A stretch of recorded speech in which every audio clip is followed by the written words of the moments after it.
Have you been that friend that is called when the other person is bored? Or you get the last minute cancellation with no explanation? Or you don't get invited in a circle event? Have you been that friend? Have you been that friend that you just don't matter? Have you been the disposable friend?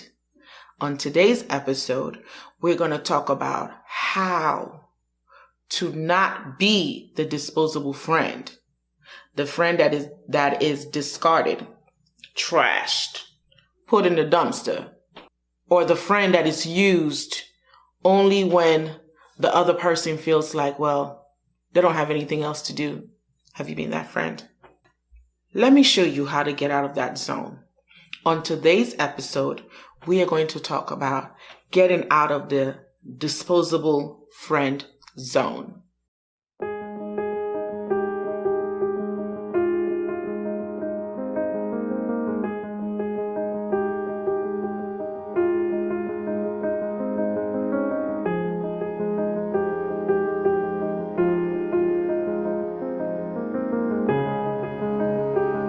Welcome to the Zainab Kanu Show, where we empower motherless daughters for them to change, for them to grow, and for them to heal.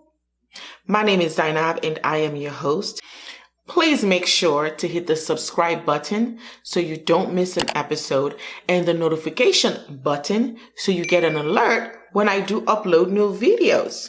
On this channel, we are all about healing. If you want to heal and you want to do the work that is necessary to change your life, this is the channel for you.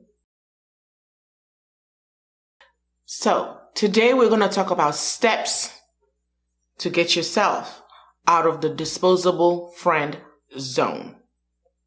But first, let's talk about this. If you have been that friend, it's okay. Because guess what? I have been that friend. I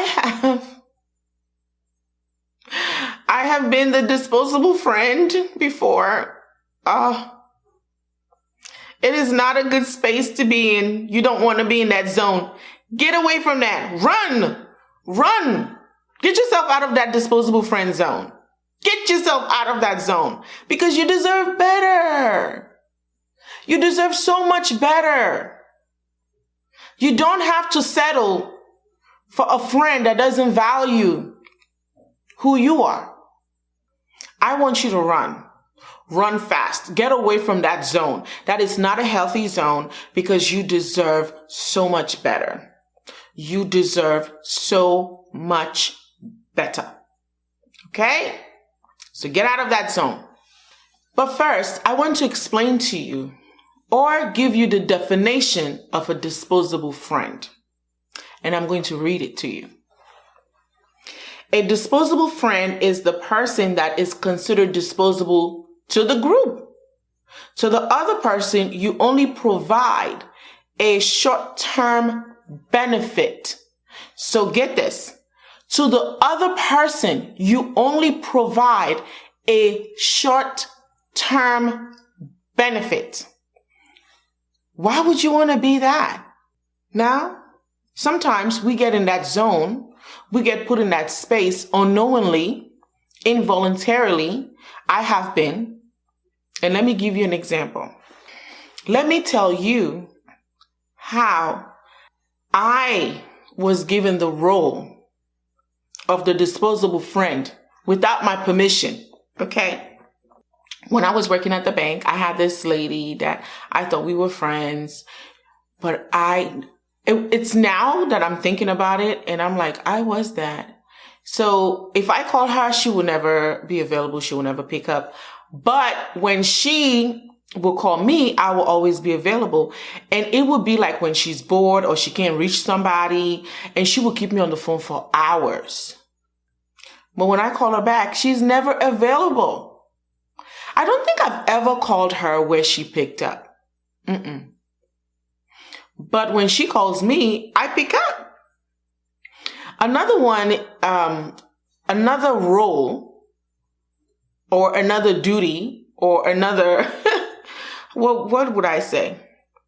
Another example is I had a friend that will always make plans with me. Mind you, I will never ask her. She will make plans with me.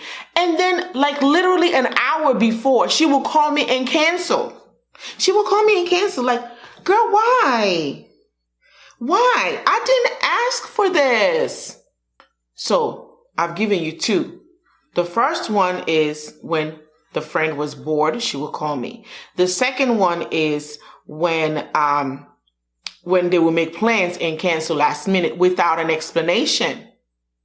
And you would think that I will learn the first time that it happened. Nope. I will still continue to make plans. I guess the joke is on me because I never got it. I always, again, used to make excuses for people. But one thing that I have learned is this.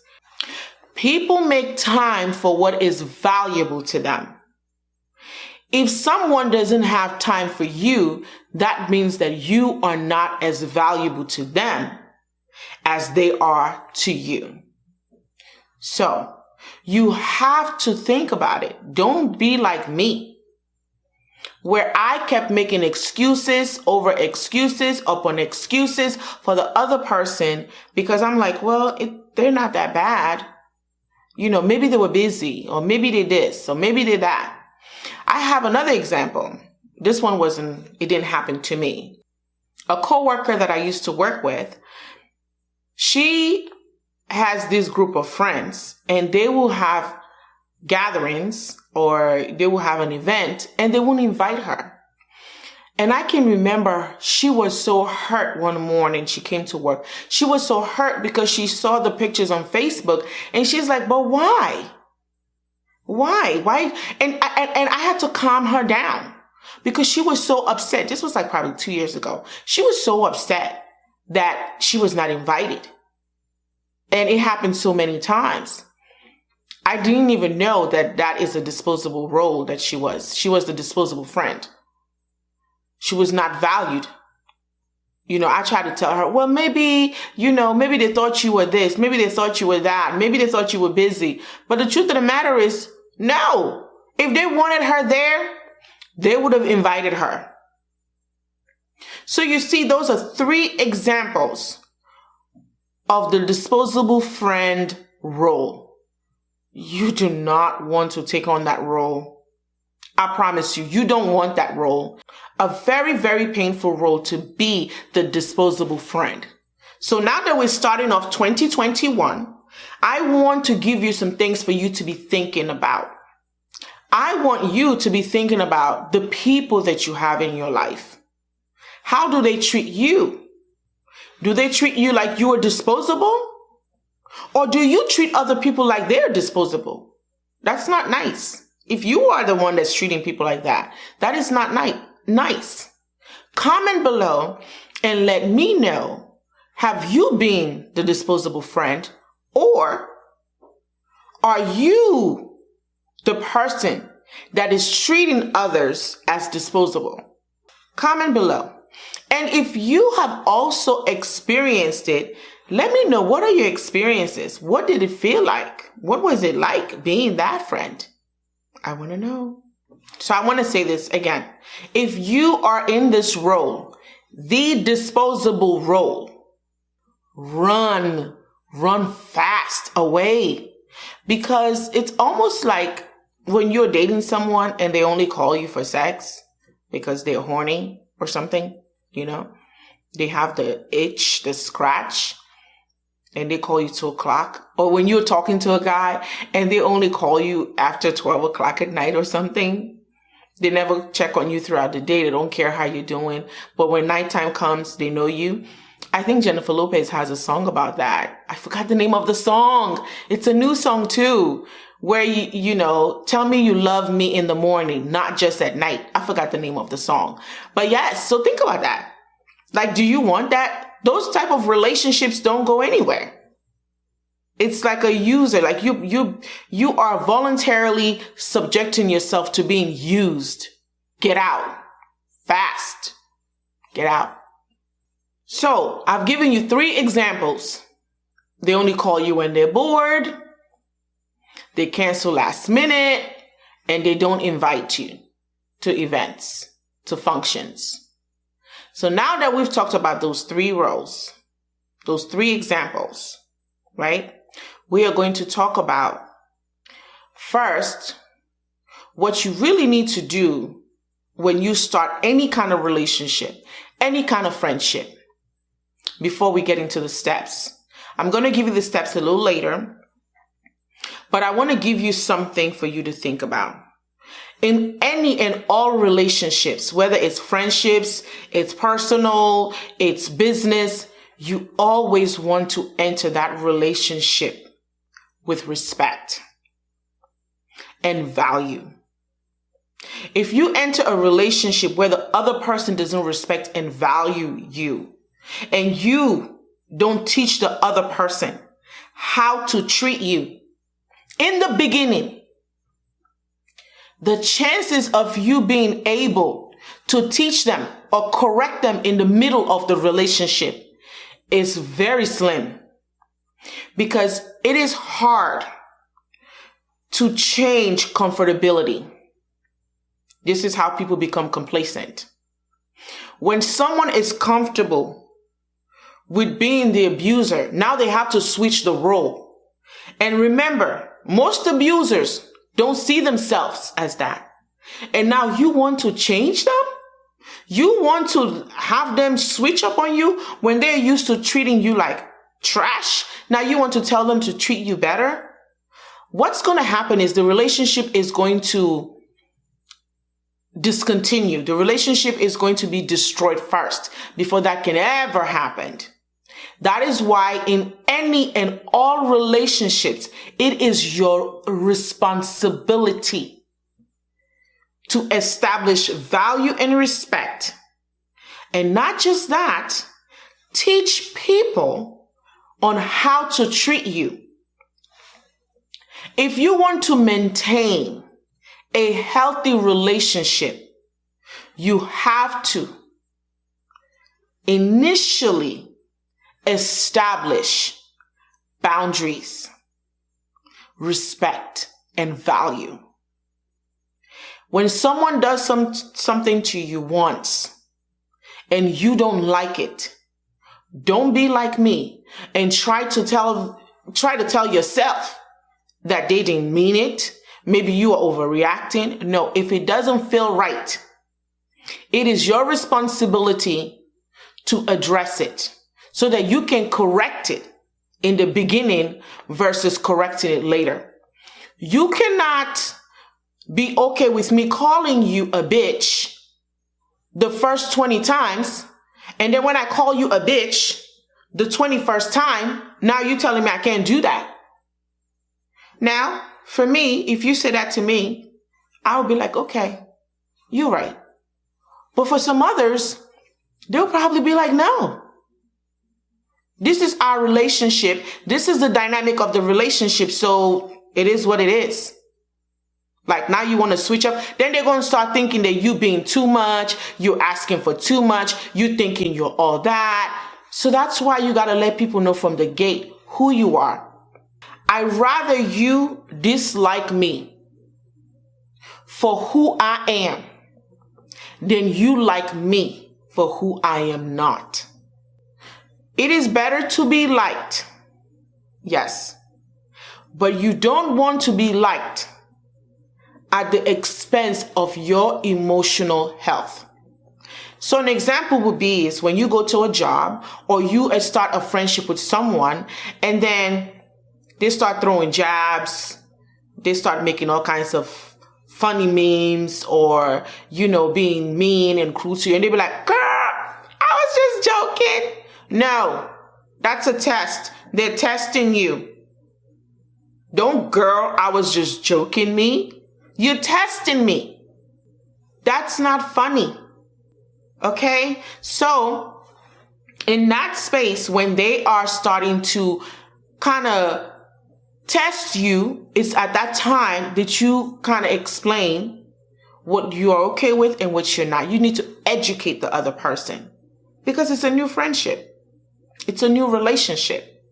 But if you condone and you accept it, don't expect the other person to change, because they're not going to be able to, because they're not going to want to. They're not going to want to. So again, whether it's through jokes, it's through jabs, it's through minor insults, and they come back and say, oh, we were just kidding, we were just joking. You know, you start a job and then people start to test you saying funny things, or you start a friendship, people start testing you saying funny, mean things, and they expect you to just be okay with it at my expense. You know, they be like, oh my gosh, so you mean to tell me you like me based on my level of tolerance of bullshit? So you're going to like me based on how much BS I can take from you. That makes me a nice person. That makes me cool. I'm so cool. I have a very high tolerance of BS. I'm so cool. No. Please do not be cool at the expense of your mental health. Do not have a high tolerance of toxicity, of bad behaviors at the expense of your mental and emotional health. It is not okay. So don't allow it in your life. Don't allow it in your space. Teach people how to treat you. And the best way you can do that is in the beginning of a relationship. Any and all relationships. That is how you teach people. That is how you teach people on how to treat you. Get it? Now that we have covered that area, I want to go into the steps. But first, I want you to comment on an example of you teaching someone on how to treat you. Or maybe an issue you might have had with someone. How did you go about correcting that? How did you go about fixing that? So comment below and let me know. The first step in getting out of the disposable friend zone, the first step here, my friend, is acknowledging. You need to acknowledge, girl. You need to acknowledge that you have been in that zone. I know it's not the best zone. I know it's not something you want to, accept, but you need to acknowledge and accept that you have been in that zone, or you are currently in that zone. That's the first step. To get out of the disposable zone, right? If you want to continue the relationship with a person, but get out of that zone, then you're going to have to figure out a conversation. You're going to have to, the second thing to get out of that zone is you prepare a speech. So let's say it's your friend, right? And you want to get out of that zone, but you want to maintain the relationship. You prepare a speech. That's step number 2. Prepare a speech and let them know. You prepare the speech ahead of time on the conversation that you're going to have with them. But while you're preparing the speech, I want you to brace yourself.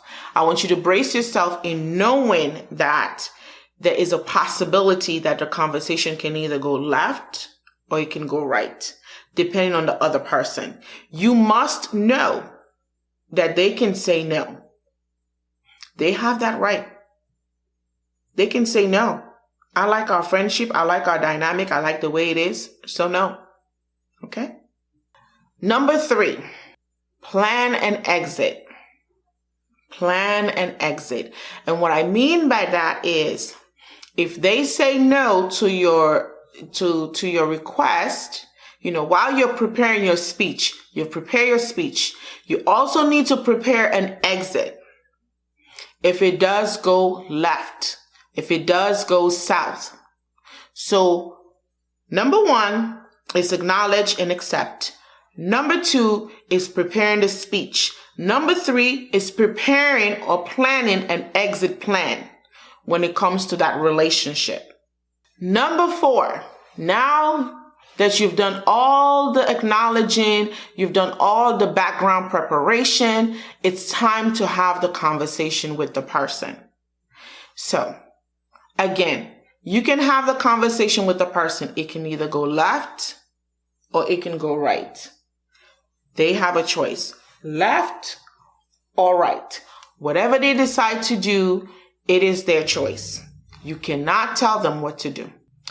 Number 5. Let's say that it goes left. To the left, to the left. Okay, let's say it goes left. What I need you to do is, girl, I need you to stop calling. Do not call.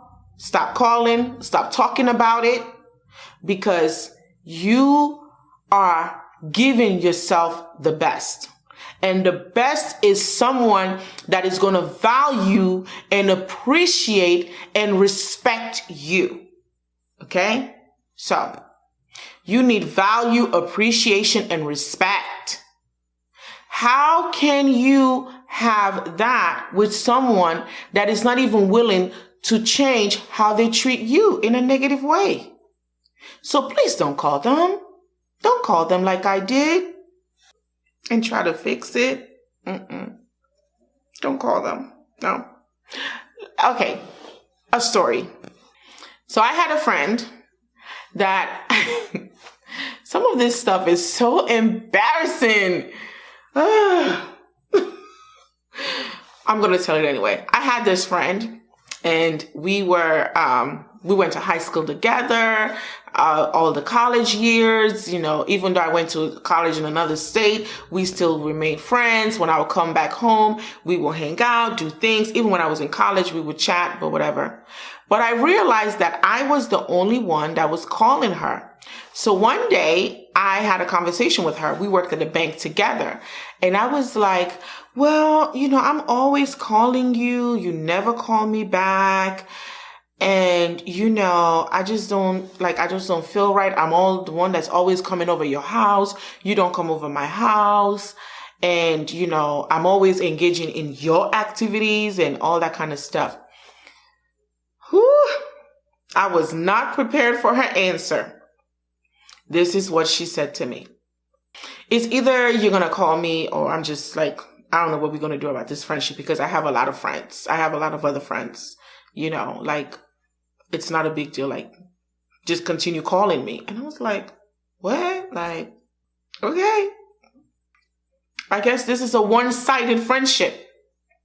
All right. But at the time, I didn't think of it that way. Guys, let me tell you what I told myself. This is how broken I was. I said to myself, oh, it's not that bad. But she's probably just busy. She has school, she has work. She's just a very busy person. And mind you, this is the same girl that slept with the boy that I was with. And I still continue to try to be friends with her. I didn't even care about the guy. The guy meant nothing to me. I didn't even care about him. I just wanted she and I to continue being friends. And I was willing to tolerate that. So imagine she did that to me when it came to the boy. I did nothing. And I said nothing when it came to that. That is how broken I was. She violated me, disrespected me, and all I cared about was being friends with her. Can you believe that? My God. See what happens when you are in a broken state? Your thought process is so cloudy. You accept a whole lot of stuff, bad stuff that are really bad for your soul. And then the second thing is when she told me literally, it's either you're going to call me or, we don't really have a friendship. I'm not going to change. She pretty much told me that, I'm not going to change. I'm not going to be calling you. She was like, I have a lot of friends and they don't complain. And I call, it was just like a wrapped up nonsense that she told me. And I made excuses for her because I was like, well, she's very busy, she has blah, blah, blah, so I'll just continue. And I'm telling you, for probably 6 years after that, I continued trying to be friends with her. I will go visit her. I will call her. I will text her. And she will take like days to text me back. Sometimes a whole week.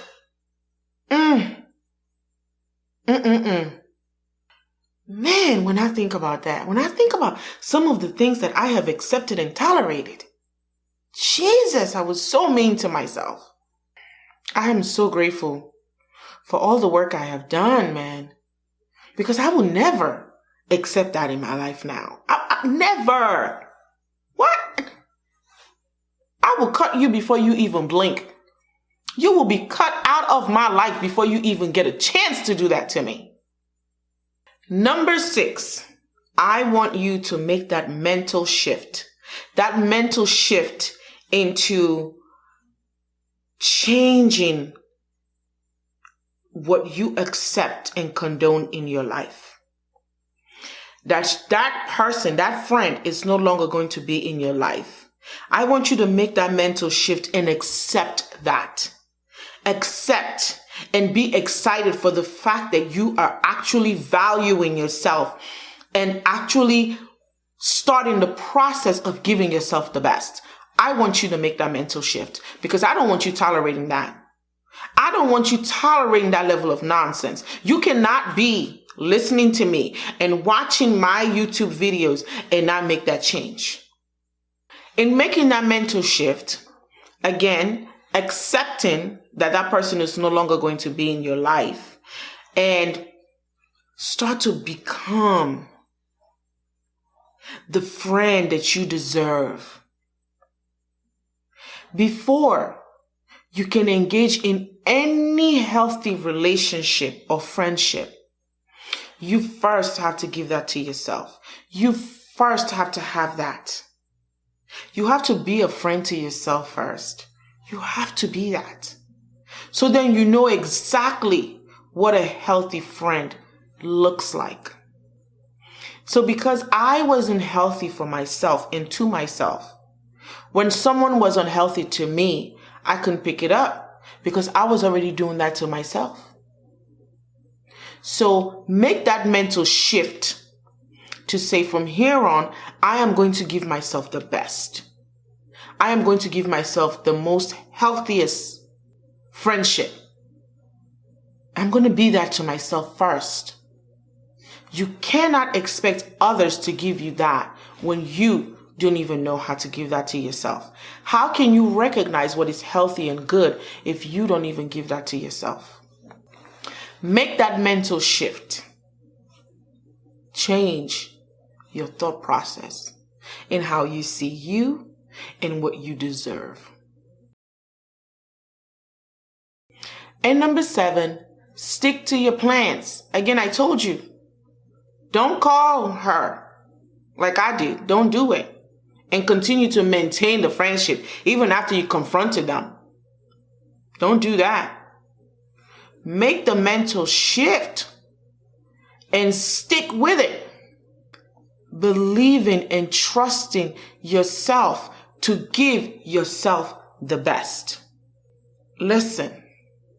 You got to stick with it because it's going to be hard. It's going to be uncomfortable. But listen, when you stick with it and you continue or you start the process of being a friend to yourself first, you're not even going to miss them. If you miss them, that means that you haven't started the process in giving yourself the best.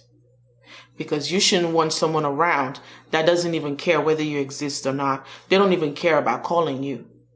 They only use you for a temporary gain for them. You're better than that. So much better than that. I hope that these 7 steps get you on your way to becoming the best version of yourself. Comment below and let me know which step you are on, or if you have any additional steps, share it so that the rest of us can know. I so appreciate you wanting to do better, be better, change your life. I appreciate you wanting to go from broken to blissful and from pain to purpose. You can do it. It may be hard at first, But everything that you deserve, that you want, it starts in your mind. So that mental shift is a key component of you changing your life. You knowing what friends or what support system, because a friend can be a support system, that you deserve in your life. But before someone can come and support you, you have to support yourself first. That's the only way you stay strong. That's the only way you get to access the greatness that is ahead of you. Until next time, I want you to be so kind, so loving, so gracious, so patient. Oh my gosh, and be that friend to yourself, that friend that you deserve, so that you can invite the right healthy people in your life. Thank you for watching. Make sure to hit the subscribe button. Thank you for listening. Make sure to hit the notification bell and make sure to download. If you're listening to this on audio, I want you to download this episode. Leave me a review, comment, let me know what you think about this episode. Share, comment, like. Please, I need your help. That's the only way people are going to get to see this. That's the only way I'm going to be able to produce something that you are going to love, is based on your comments, based on your likes. Okay? Thank you. Bye.